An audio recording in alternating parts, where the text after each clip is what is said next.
item and item BOM creation for SolidWorks part or assembly files. Resulting items refer to the primary source and related drawing documentation files.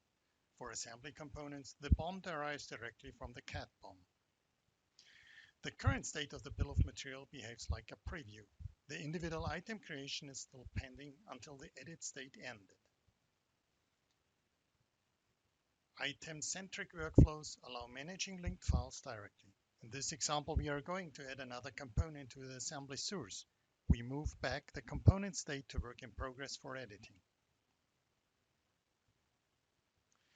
The new element is an internal part without geometry, representing screw locking glue.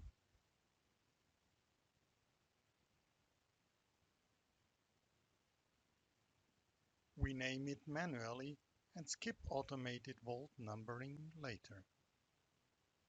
Finally, the check-in dialog confirms that no additional component file saves to volt, but the internal change of the parent assembly only. Back to the volt item, updating the item BOM complements a new row representing the internal virtual component Loctite.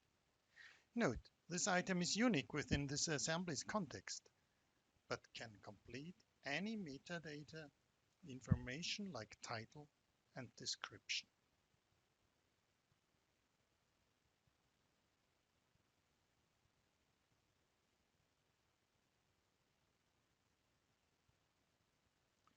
An alternate workflow also starts from the SolidWorks CAD BOM. We search for the existing Loctite item and adopt the quantity as a unique value to this assembly's context.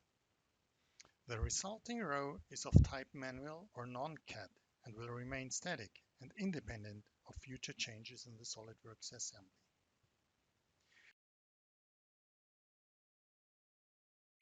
You may have recognized the yellow marked column of position numbers. SolidWorks assemblies can fill these automatically. To get there, we insert a BOM with numbering into the CAD component file. Having a numbered CAD BOM in SolidWorks now, any update also drives the position numbering in volt item BOM. Manual rows, like the previously added Loctite position, require user edits for numbering. For this task, the user is guided by volt, avoiding duplicate numbers.